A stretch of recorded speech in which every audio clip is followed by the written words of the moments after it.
Bueno, esa fue una pequeña demostración de algunas asanas, son posturas de yoga, las cuales ustedes, bueno, algunos saben que solamente vemos un poco el trabajo físico, pero también esto tiene algo mucho más profundo, ¿no? Porque se activan puntos de energía en el cuerpo. Vamos a tener nuestra segunda exposición en este Congreso de Códigos Espirituales a cargo del hermano, o mejor dicho, del Jamauta Huillay Pachacútec. Él nos va a hablar de lo que es la realidad social y razones de nuestra existencia. Recibamos con fuertes palmas al Jamauta Huillay Pachacútec. A la amable audiencia, muy buena noche. Antes de empezar esta exposición, queremos dar nuestro agradecimiento a la Municipalidad Provincial de Arequipa por auspiciar este evento. Y también no está de más decirles de que es bueno que les pongamos en conocimiento de que salimos respaldados por la Constitución Política del país en su artículo 4, artículo 2, inciso 4, sobre la libertad de expresión. Todo peruano, toda persona tiene derecho a expresar sus ideas. Yo no sé hasta cuándo durará esta libertad, porque de repente con el tiempo, como los problemas cada vez se están aumentando, puede que esto se restrinja. El tema que hemos abordado en esta noche está relacionado justamente con los eventos que están ocurriendo no solamente en el Perú, sino en todo el planeta.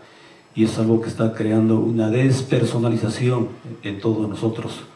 En vez de avanzar, estamos retrocediendo. Y es muy lamentable porque nosotros vamos a decirles quiénes son los culpables y a qué se debe este retroceso. Y para hacer un poco de memoria, por ejemplo, partimos sobre el panorama, la realidad, el diagnóstico a nivel internacional. Ustedes saben de que hay pueblos, hay países que están abriendo los ojos, hay países que están defendiendo sus recursos, hay países que luchan por su dignidad. Entonces, ¿qué es lo que sucede? Y les vamos a poner algunos nombres. Por ejemplo, Libia, Siria, Corea del Norte, Afganistán, Irak, y acá por el Caribe tenemos a Cuba, tenemos más abajo está Venezuela, incluido Bolivia. Son países, en este caso algunos buscan su segunda independencia, porque si nosotros nos ponemos a analizar el carácter de nuestra sociedad, esto va a traer conflictos. Y eso ha creado un montón de partidos políticos por no ponerse de acuerdo cómo caracterizar la realidad social. Unos dicen que somos neocolonias, etc. Y de hecho que lo somos, o sea que no estaría en vigencia lo que se canta en el himno nacional cuando dicen somos libres. Y se va a demostrar de que no somos libres, somos dependientes económicamente y culturalmente de un monstruo que quiere tomar el poder mundial y que en la Biblia está registrado como la bestia apocalíptica en el capítulo 13. Entonces, y hay pueblos que tienen recursos, defienden sus recursos como Libia o el petróleo que lo defendió, por ejemplo, Irak. El monstruo que es Estados Unidos, y hay que decir las cosas por su nombre, trata de aplastar estas luchas, estas reivindicaciones que buscan los pueblos, y eso no se puede tolerar. Hay pueblos que luchan por su dignidad, como es el caso de Venezuela, y a muchos patriotas que gobiernan para los humildes, para los de abajo, los califican de monstruos, los califican de dictadores, etcétera, como el caso de Hugo Chávez, como el caso de Fidel Castro, etcétera. Es que aquí hay un problema que tiene que deslindarse. La información que, por ejemplo, ustedes tienen de lo que está pasando a nivel internacional, hay que ponerle calidad y cualidad a esta información. ¿Cuál es el tema y qué jerarquía tiene esa información? Y lamentablemente se van a dar cuenta de que la información está distorsionada, está acomodada a intereses, o en otras palabras, está politizado. Y eso es lo que lamentablemente difunden algunas emisoras que de repente reciben dinero, o reciben dólares, o algunos medios de comunicación como es radioprogramas o puede ser el comercio, etcétera, donde califican a grandes patriotas, los tildan de monstruos, los estigmatizan. Por eso hay que ver qué información es la que manejamos. De esa manera secuestran nuestra mente, de esa manera manipulan nuestra mente, nos hacen creer cosas que no son en realidad. Es que lamentablemente los que, por ejemplo, han estudiado periodismo, saben de que en la universidad, en la Facultad de Ciencias de la Comunicación, de que las noticias a nivel internacional está controlada por estos demonios que quieren tomar el poder mundial a través de la OSI, la France Press, la Reuters, etc.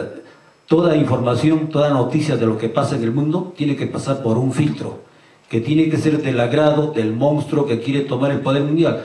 Cuando hablamos de monstruo hay que decirlo en palabras que tengan respaldo en la Biblia.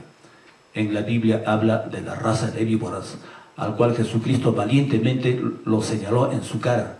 Ustedes son una raza de víboras, sepulcros blanqueados por fuera y podridos por dentro. Entonces ustedes pregúntense, ¿qué es de esa raza? ¿Dónde está esa raza? ¿Sigue vivos? ¿Ha desaparecido? ¿O se han ido expandiendo como otras razas? Lo último es lo que ha ocurrido, ellos también se han ido multiplicando.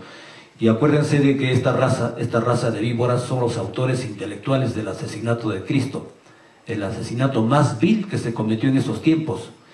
Y después se demostró de que habían asesinado al Hijo de Dios. Y ellos se han multiplicado y han estado tramando desde la Edad Media la toma del poder mundial a través de las sociedades secretas. Y estas cosas no se reportan fácilmente porque atenta a los intereses de esta raza reptil, que se conoce como los reptilianos, etc., ¿no? Entonces prácticamente de ellos dependemos.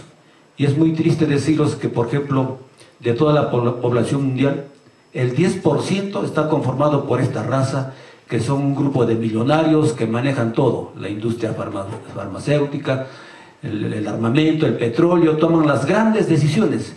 Y el 90% de la población están sentenciados prácticamente a la ignorancia.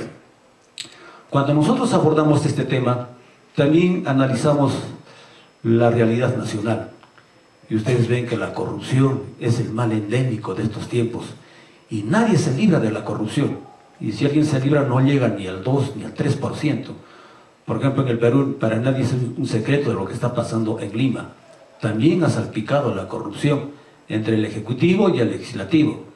Ustedes saben que el señor Martín Vizcarra, y hay que decirlo, respaldándonos en la libertad de expresión, que él está manchado con esta cuestión de chincheros. Y también el Ejecutivo también tiene... O sea, estamos prácticamente en medio de una situación caótica. Se ha llegado a niveles insospechados de corrupción. Ahora en este proceso de elecciones municipales que se vive en Arequipa y en el Perú también, en general, antes los delincuentes de los tiempos de Jesucristo asaltaban en las carreteras, secuestraban, hacían emboscadas. Ahora esos delincuentes se han transformado en politiqueros, que respaldados por la democracia, respaldados por la libertad y los derechos humanos, según ellos van a cambiar la realidad de Arequipa en este caso, pero sencillamente ellos han visto en la politiquería como un negocio. Hipócritamente hablan y son demagogos, y eso compromete mucho, por ejemplo, a los planes que se tiene en los diferentes libros sagrados, porque la gente ya desconfía. ¿Y por qué desconfía de ciertas profecías que se están cumpliéndose? Desconfía porque los seres humanos han hecho pura demagogia, han hecho creer un montón de cosas que no las han cumplido. Solamente usan como un trampolín para llenarse más los bolsillos de dinero y de dólares. Eso es lo que está viviéndose en estos tiempos. Y a eso se adiciona, como ustedes pueden constatar, hemos ingresado al tercer milenio, y eso significa de que se tiene que revolucionar el conocimiento. Tiene que romperse los viejos esquemas, las viejas estructuras del pensamiento humano, que prácticamente también ha estado politizado, lleno de antagonismos y convencionalismos. Nos hacen creer lo que ellos quieren que creamos. O sea, nos hacen ver la realidad de acuerdo a las gafas que ellos nos ponen en la mente. Y eso se llama Matrix, código de ilusión pasajera. Eso se llama Matrix. El tema central de esta exposición está relacionado con las razones de nuestra existencia. ¿Quiénes somos? ¿De dónde venimos? ¿Qué hacemos acá y a dónde vamos?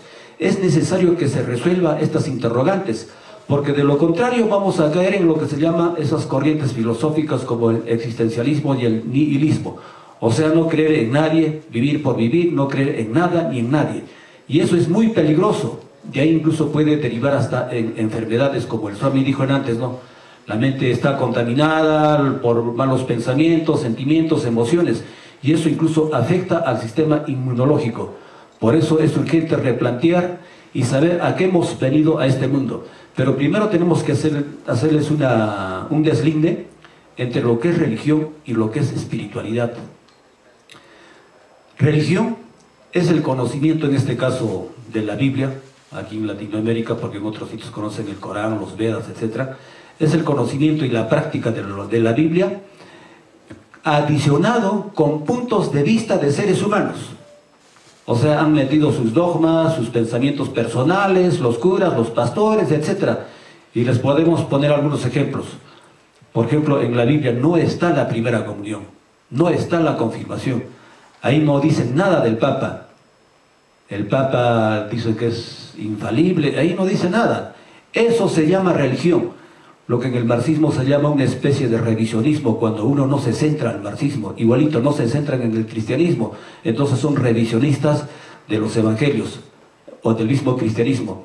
Entonces eso se llama religión, mezclar los conceptos que dicta el canon de los evangelios con los puntos de vista mediocres de los seres humanos, en este caso de los pastores y de los curas, hay que decirlo por su nombre. Y la religión no acepta el Padre, no lo acepta Jehová, no lo aceptan, no admiten la religión. Si alguien ya lo dijo, la religión es el opio del pueblo, es como una droga, al igual que el fútbol es otra droga. Seguro que si el pelotero de Guerrero estaría postulando a la alcaldía, seguro que gana las elecciones, todo el mundo votaría por él. Entonces, estas cosas tienen que ilustrarse. ¿Y qué cosa es espiritualidad? Espiritualidad es remitirse a lo que dicen los libros sagrados y no lo que dicen los hombres, no lo que dicen los dogmas, los puntos de vista de personas o de congresos, concilios, etc. Entonces el Padre acepta el conocimiento directo de los evangelios y para eso no se necesita asesores, excepto cuando hay personas discapacitadas. De repente uno es cieguito, ¿no? Uno puede consultar con una persona que sabe más para que le explique los evangelios, pero si todos nosotros tenemos nuestras facultades, podemos estudiar los evangelios y orientar nuestras existencias en base a lo que dicen los evangelios. Y en estos tiempos se habla de una especie de espiritualidad científica, de una fe ilustrada y también de tipo científico. ¿Qué se entiende de espiritualidad científica? Se entiende por espiritualidad científica cuando nuestra fe, en nuestra fe que es ilustrada, debe considerarse otros componentes. Dentro de esos componentes no solamente está la luz y el amor. La luz es sabiduría, conocimiento, y el amor es lo que está en el primer mandamiento, amar a Dios y al prójimo. Y en base a eso se adiciona otros componentes. Uno tiene que saber, tiene que tener conocimientos del universo, el macrocosmos infinito, el reino de los cielos, de donde procedemos como espíritu, y también de la naturaleza, como ya lo dijo el Swami, de la Pachamama. Nosotros tenemos un principio binario, el cuerpo que viene de la Jaipa Pachamama, de la tierra, y eso también lo dice la Biblia, ¿no? Del polvo somos y al polvo regresaremos. Claro, porque el cuerpo viene de la madre tierra, y el espíritu viene del reino de los cielos. Es nuestro lugar de origen, el macrocosmos infinito. Ese principio binario lo conocían los antiguos peruanos, que tenían una teología bastante avanzada. Entonces dejamos constancia de que no solamente debe estar el universo, sino también en nuestra fe debe considerarse la parte social que tiene su respaldo en la Biblia. En la Biblia dice: ama a tu prójimo como a ti mismo. La voz del pueblo es la voz de Dios. Entonces, en la práctica, por ejemplo, a veces en estos tiempos, en estas semanas, el pueblo sale a reclamar sus derechos, a protestar, y si son los humildes que salen a protestar, el verdadero cristiano debe salir a apoyarlos. Y ustedes vean, por ejemplo, en la Plaza de Armas se dan manifestaciones del Valle de Tambo, se ponen en contra de la corrupción que hay en Lima, etc., ¿no? O cuando el poblador común y corriente reclama sus derechos, ahí a la cabeza de esas marchas deberían estar los pastores, los curas. Lamentablemente no se los ha visto. Eso quiere decir que desconocen la parte social de los evangelios. Ellos están lejos de entender de que Cristo no solamente ha sido un líder espiritual, sino también ha sido un líder social. Lo social y lo espiritual son como las dos caras de una misma moneda. No pueden estar separadas, a lo contrario, van aparejadas. Entonces eso se llama tener una fe respaldado en una espiritualidad científica. ¿Científica por qué? Porque se está demostrando lo que otros, por ejemplo, no lo demuestran. Se les está diciendo de que el espíritu viene de arriba, del macrocosmos, que es el mismo Dios. Y para los señores que de repente tienen algunos prejuicios con respecto a conceptos erróneos de Dios, sería bueno tener hacer un deslinde. Y basado justamente en ideologías fanáticas promovidas por la masonería. Una de ellas es el marxismo. El marxismo habla de leyes universales, el materialismo dialéctico, etc. Una de las leyes dice la ley de causa y efecto. Este micrófono que estamos agarrando, alguien lo ha hecho, no vino de la nada. De repente en una fábrica han trabajado obreros, etcétera, artesanos, y han fabricado esto. Entonces los artesanos vendrían a ser la causa y el efecto es este micro. Este inmueble en el que estamos ha sido construido por obreros. Estas luces han sido fabricados en una fábrica, ¿no? Entonces, por ley de causa y efecto, yo les pregunto, sobre todo a los marxistas, que sean sinceros, ¿quién hizo el sol? ¿Quién hizo las estrellas? ¿Van a decir que ha sido el hombre? Tendrían que ser sinceros y tratar de investigar quién lo hizo. Alguien lo ha tenido que hacer, no sé si será el principio único, no sé si será la energía suprema, pero el hombre no lo ha hecho eso. Entonces por ahí ya se atisba, ¿no? Se rompe prejuicios y se va más o menos atisbando la existencia de Dios. Y de ese tema, por ejemplo, de repente en otras ediciones nos podemos estar ocupando en una forma más amplia. Otros aspectos que queremos decirles, de que lamentablemente en el planeta Tierra, quien maneja los medios de comunicación, maneja la mente de la opinión pública. Hay dos tipos de conocimientos. Hay conocimientos de seres humanos, que no ofrecen mucha garantía, porque los conocimientos humanos son relativos, imperfectos y pasajeros. Y de eso pueden dar testimonio los chicos que estudian filosofía en la universidad. Ahí generalmente les enseñan filosofías de seres humanos. Y esas filosofías no tienen contundencia, no son perfectas, son relativas, porque quien los crea son los seres humanos. Ese es un tipo de conocimientos humanos. Y también